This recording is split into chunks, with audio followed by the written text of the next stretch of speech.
Assalamualaikum warahmatullahi wabarakatuh.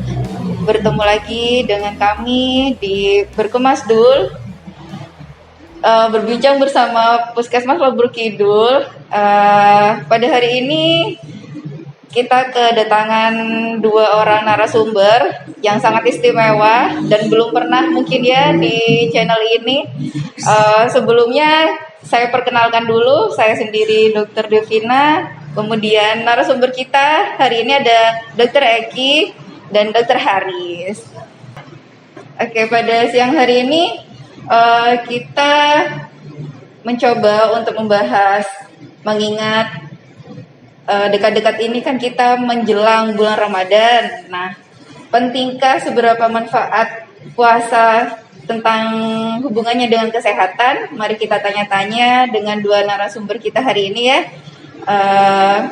Apa kabar Dr. Eki hari ini? Baik, alhamdulillah. Dr. Haris. Baik juga. Sehat ya? Ya. Oke, baik sobat, mari kita tanya-tanya tentang manfaat puasa tentang hubungannya dengan kesehatan ya. Dr. Eki, ini Iya. saya mau tanya ya. Iya. Hubungannya puasa dengan kesehatan ini banyak nggak sih manfaat yang bisa kita ambil dengan berpuasa? Ya, banyak ya, Dokter Devina. Salah satu yang penting itu manfaat bagi organ pencernaan kita. Yang pertama dari lambung, usus juga akan mengalami detoksifikasi alami. Bisa detok tubuh ya. Iya, yang alami. Sehat juga kan? Bisa mengistirahatkan organ lambung kita yang punya maaf tuh gastritis. Bisa juga dengan puasa itu bisa sembuh juga. Terus penyakit lain mungkin diabetes. Nah, Diabetes juga. mengistirahatkan pankreasnya juga yang selama ini kita makan makanan yang nggak Sembarangan. teratur sembarangan. Oke. Dengan puasa itu bisa minimal diperbaiki lah itu semua. Gitu. Dr. Haris, ada yang ditambahkan mungkin? Ya, sedikit menambahkan. Jadi kan banyak ya penyakit-penyakit yang diakibatkan karena makanan. Misalnya seperti kolesterol dan asam urat. Nah, dengan berpuasa hal tersebut juga bisa kita cegah. Oh gitu, bisa menurunkan kolesterol ya sobat ternyata, karena bisa menurunkan konsumsi makanan yang selama ini dianggap berlebih oleh tubuh, bisa di stop dengan berpuasa. Betul Oke. sekali, Dokter.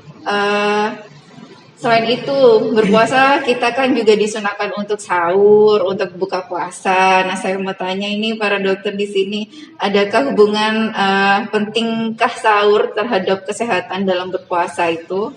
Mungkin Dokter Haris dan Eki? Ya, jadi sahur sendiri memang diperlukan bagi tubuh. Kenapa? Karena selama beraktivitas kita kan butuh energi, dan energi itu didapatkan dari makanan. Anggap saja kita nggak makan terus puasa, pasti bisa terjadi hipoglikemi atau kekurangan energi. Kemudian juga selama sahur dianjurkan untuk banyak minum karena untuk menghindari apa yang namanya dehidrasi. Oke, berarti untuk mencegah dehidrasi dan juga hipoglikemi ya sahur itu. Apakah ada menu-menu tertentu nih untuk kiat-kiat sahur yang lebih sehat, atau ya udah nggak apa-apa yang penting sahur aja? Apakah ada menu-menu tertentu yang harus kita konsumsi? Ya, kalau menu-menu tertentu itu lebih baik disarankan yang banyak berserat ya, makanan yang tinggi seratnya. Contohnya sayur-sayuran, buah-buahan, makanan berprotein, berkarbohidrat juga diperlukan. Tapi untuk melancarkan pencernaan kita, sebaiknya yang paling banyak dikonsumsi yang harus ada itu buah-buahan sama Sayuran. sayur-sayuran ya, Oke. lebih ditingkatkan. Oke. Ada yang ditambahkan Dokter Haris? Sudah? Oke. Jadi intinya sahur boleh pakai apapun, tapi yang utama yang mengandung vitamin ya, karena ini Iya. zaman era pandemi juga ya, kita lebih konsumsi multivitamin untuk tubuh kita. Oke. Untuk buka puasa sendiri, banyak nih kan, kalau misalkan anak kosan mungkin telat buka puasanya gitu kan, gitu. Apakah itu juga berpengaruh buka puasa ini penting di dalam kesehatan? Penting sekali buka puasa, sama halnya dengan sahur tadi ya. Karena konsepnya di bulan Ramadan ini kita kan berpuasa. Berpuasa belum tentu kita tidak makan sama sekali kan. Diwajibkan juga sahur sama berbuka. Hanya berganti waktunya saja, yang biasanya kita makan sehari 3 kali, di pagi hari, siang hari, sore hari, kita pindahkan waktunya di sahur, buka, sama mungkin setelah isya atau sebelum itu. Nah, untuk buka puasa itu sebaiknya setelah azan kita minum yang manis Oke, minum dulu, manis karena dulu. Jadi nggak boleh langsung banyak gitu ya dok iya, ya? karena makanan manis atau minuman manis itu yang bisa lebih cepat dicerna oleh tubuh. Lalu nanti setelah mungkin sholat maghrib, bisa makan yang berat-berat dulu. Biar nggak kaget, pencernaan kita biar beradaptasi dulu. Jadi buka puasa diawali dengan yang manis-manis dulu, yang sedikit, mungkin kurma ya dok ya? Bisa Bisa disunahkan dengan kurma. Iya. Atau setelah sholat baru kita makan berat, nggak apa-apa. Iya. Jangan sampai kita buka puasa langsung makan banyak, kan kaget juga ya yang dok. berlemak lagi Oh. langsung. Aduh, Nasi kasihan. padang dok. Enak ya. Iya. Terus ini apa namanya, puasa nih tadi kan sudah di awal sudah disinggung kalau puasa itu banyak manfaatnya ya bagi kesehatan. Iya. Nah, hubungannya dengan menurunkan berat badan nih dok, apakah bisa dengan cara berpuasa itu dok? Ya, untuk manfaat puasa bagi penurunan berat badan sendiri bisa. Kenapa? Karena dengan puasa kan asupan yang kita terima berkurang. Dengan begitu, maka selain metabolisme tubuh menjadi lebih baik, juga maka baik itu makanan berlemak serta jumlah karbohidrat yang kita terima juga berkurang. Oke. Kan juga selama ini juga sudah tren kan, apa itu namanya OCD gitu. OCD. Nah, itu kan juga konsepnya sama seperti orang Puasa, berpuasa. iya. Jadi makan di jam yang tepat. Selain itu udah nggak makan ya dok ya. Oke. Kalau kaitannya dengan penyakit seperti tumor, gitu-gitu, terus untuk memperbaiki fungsi sel-sel tubuh, apakah juga bisa dengan berpuasa ini dok? Bisa tentunya untuk memperbaiki sel-sel tubuh yang sudah saya jelaskan di awal tadi, seperti detoksifikasi, terus kulit ya, terutama bisa meregenerasi sel-sel di kulit dan organ-organ lain. Itu sangat bisa berpuasa. Oh gitu. Iya. Jadi membantu banget ya untuk peremajaan kulit nih, karena bisa meremajakan sel-sel yang ada di tubuh kita ya. Awalnya tadi kan dokter menyinggung bahwa puasa bisa mendetoksifikasi. Nah itu salah satunya di kulit juga ternyata ya dok ya. Oke. Kemudian untuk orang-orang yang dengan penyakit metabolik nih, misalkan kayak kolesterol, asam urat, apakah signifikan dok dengan berpuasa ini? Sangat signifikan, karena kan otomatis dengan berpuasa kita mengurangi makanan-makanan yang selama ini kita makan yang berlebih, kayak contohnya lemak yang nggak baik-baik, lemak jahat ya, goreng-gorengan, jeroan gitu-gitu. Dan berpuasa kan otomatis kita mengurangi itu semua. Nah, dengan berpuasa ini otomatis mengurangi kadar lemak jahat atau yang disebut kolesterol. Itu kadang orang awam menyebutnya kolesterolnya tinggi, itu lemak jahatnya yang tinggi. Dan berpuasa selain menurunkan lemak jahatnya tadi, juga menaikkan lemak baiknya, yaitu HDL. Ya, jadi berpuasa ini sangat bermanfaat untuk orang yang mempunyai riwayat penyakit kayak kolesterol, asam urat, juga bisa turun dengan berpuasa. Oke. Nah, untuk Dokter Haris nih, saya mau tanya, ini kan zaman pandemi gini kan butuh imun yang tinggi ya dok ya. Apakah puasa ini justru menurunkan imun atau meningkatkan imun sih dok sebenarnya? Soalnya kan kita makan juga dibatasin, maksudnya dalam artian konsumsinya. Nah, ini bisa menurunkan apa meningkatkan daya tahan tubuh dok dengan berpuasa ini?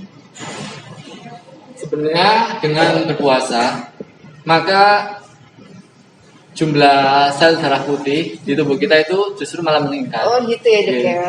Dimana sel darah putih ini fungsinya untuk memperkuat sistem imun di tubuh kita. Gitu. Oke, jadi bisa dengan berpuasa itu teman-teman kita bisa meningkatkan jumlah sel darah putih sehingga bisa meningkatkan daya tubuh di tubuh kita yang bisa bermanfaat di masa pandemi ini.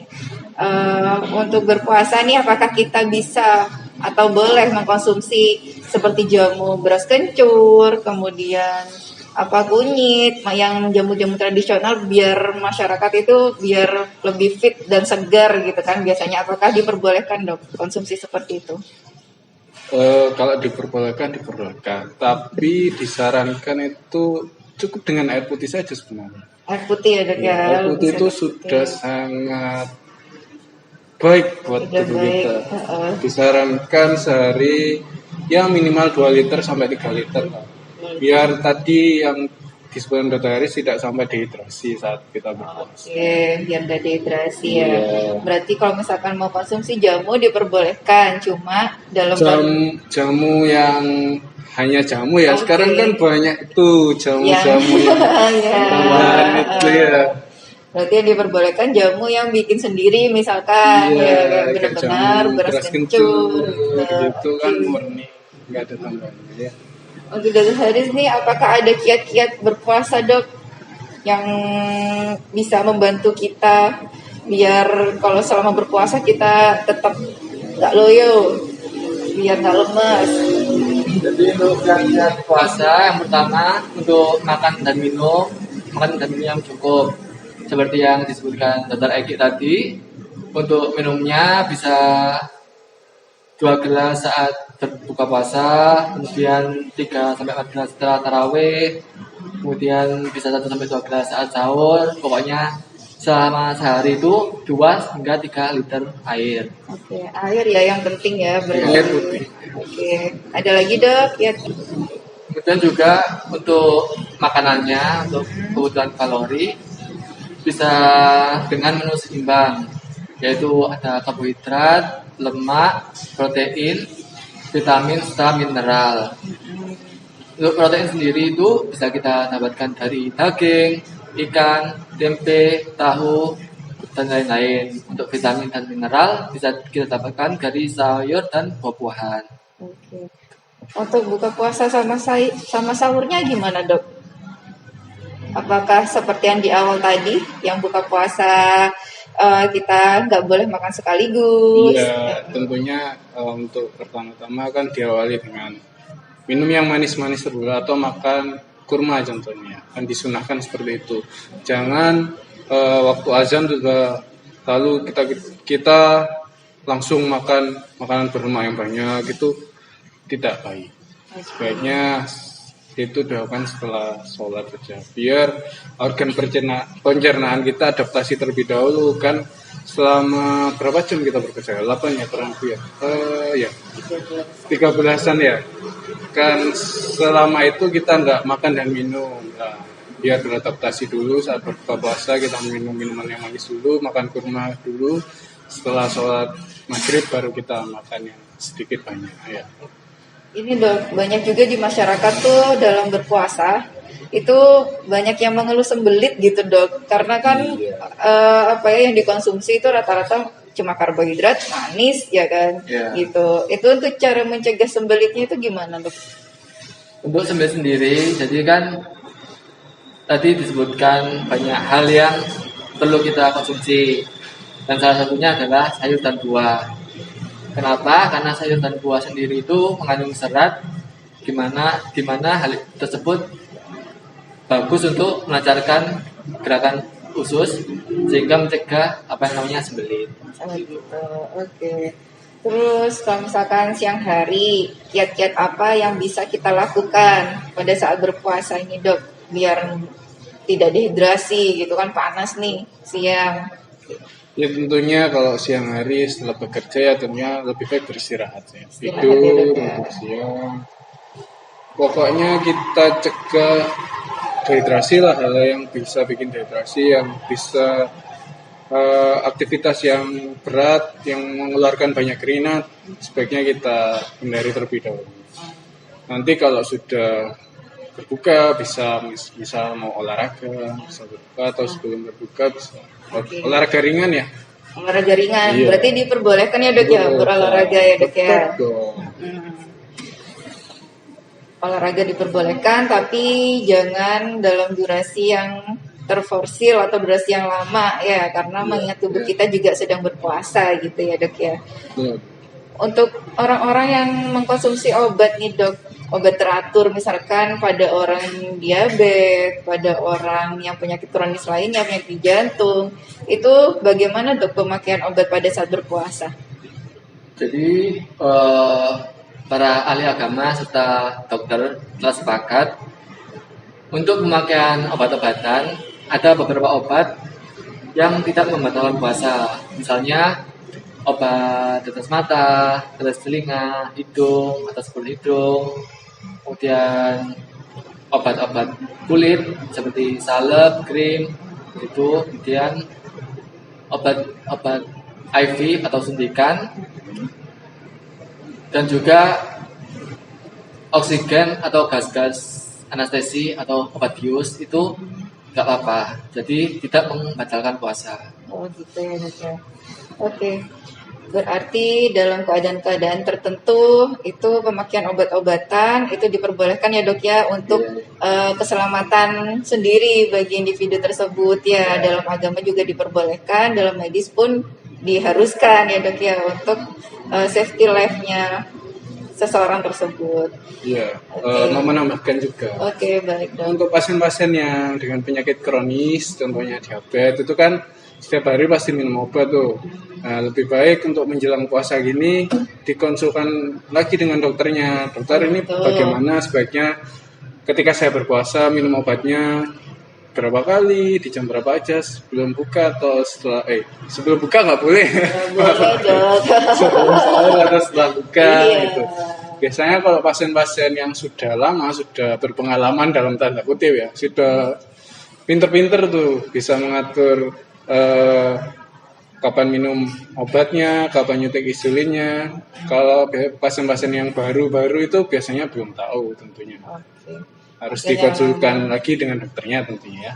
Oke, berarti tetap penting ya untuk konsul ke dokter mengenai gimana cara jadwal mengatur obatnya pada saat minum obat-obatan di orang yang diabetes atau penyakit jantung atau penyakit kronis lainnya. Begitu ya benar dok ya. sekali, Dr. Levi. Oke, baik. Banyak manfaat ternyata teman-teman yang bisa kita ambil dengan berpuasa. Nah, tadi dokter-dokter sudah menyebutkan bahwa salah satu dari manfaat puasa itu bisa meningkatkan daya tahan tubuh dalam tubuh kita. Nah, mengingat ini adalah musim pandemi juga. Nah, dengan berpuasa kita bisa menambah juga jumlah sel darah putih kita sehingga bisa meningkatkan daya tahan tubuh kita. Maka dari itu puasa sangat disarankan ya dok ya untuk dijalankan di musim pandemi ini. Untuk orang-orang yang menderita penyakit seperti penyakit kronis itu tetap diperbolehkan meminum obat dengan konsultasi dengan dokternya terlebih dahulu gitu ya dok ya. Benar sekali. Untuk makanan yang bisa dikonsumsi itu bebas aja ya dok ya. Tergantung dari individunya, yang penting makanan-makanan yang mengandung banyak multivitamin, mengingat ini pandemi juga, kembali lagi pandemi juga ya dok ya. Sudah Begitu. setahun. Iya, sudah ulang tahun juga ini. Oke teman-teman, mungkin itu saja yang bisa kami share untuk hari ini. Nanti kita bisa jumpa kembali. Oke, salam sehat semuanya. Wassalamualaikum warahmatullahi wabarakatuh.